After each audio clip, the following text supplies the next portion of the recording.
wearing the cap of a retail banker. I think, I hope in the future, when we have this kind of retail conference, bankers, many more bankers will see that many of them are also doing retail. And our retail is not just about FMCG, e-commerce, because in banking, when we are discussing retail, we are thinking about our clients, but we're not applying the principles of retail to ourselves. And there's a whole lot that banking can unlock with a retail mindset. And I will give a quick example. The traditional way in which when you are doing performance management, money performance management banking, on a monthly basis in the branch, for example, you look at the branch, is what is the size of your balance sheet?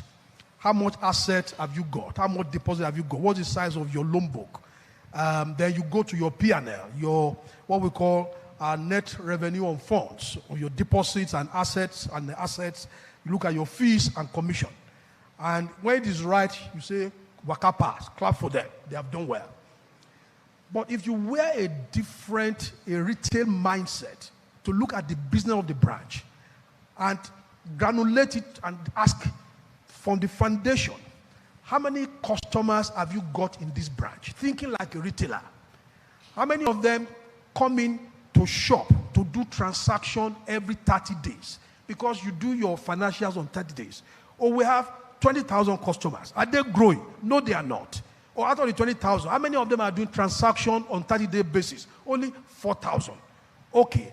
What is the revenue per customer? How much money are you making per customer? We make only 30 naira. You can begin to fold that into the total revenue that you make on a monthly basis. Or how many products are they using per month on an average basis? They use only 2. If you can make it 3, what will be the incremental revenue that we are going to get per customer? Maybe we'll move from 5 naira to 7 naira, multiplied by 30,000 people. You can now translate that to your P&L. And you can, rather than working from P&L balance sheet, you are working backwards from granularity. You can even go further to the issue of what the products that you are selling in the branch, are you making money, which is unit economics.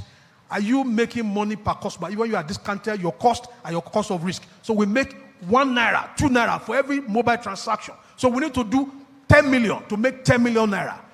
People who look at their retail business in a branch like this and imagine it's being done online are likely to do a far better retail banking than the traditional way in which we do branch banking. So that is the context in which I will look at the question. And this is what fintechs do every day.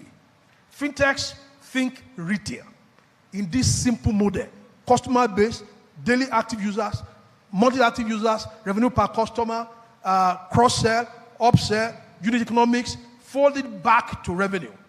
And you can look at retail, what we do in fintech, as retail services, products, e-commerce. That's essentially what we do.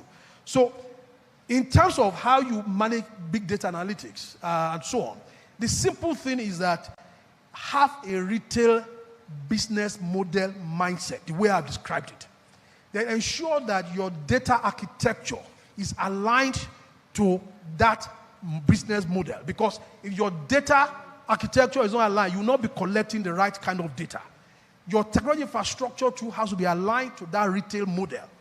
The other thing which is very common is that if you have not intentionally designed metrics and performance management into your technology, you will not get it. So designing performance management at every level of what I've described: daily active users, active base, acquisition growth, revenue per customer, margin per customer. If you have not designed it intentionally into your business, you are not likely to run a good retail business. So your big data can be big for nothing. It is only when you have intentionally designed your data model according to your business model that you get value for it. And that's what fintechs tended to have done better, maybe being more digital native business than traditional financial services. Thank you. Thank you so much. So I hear you need to be intentional. So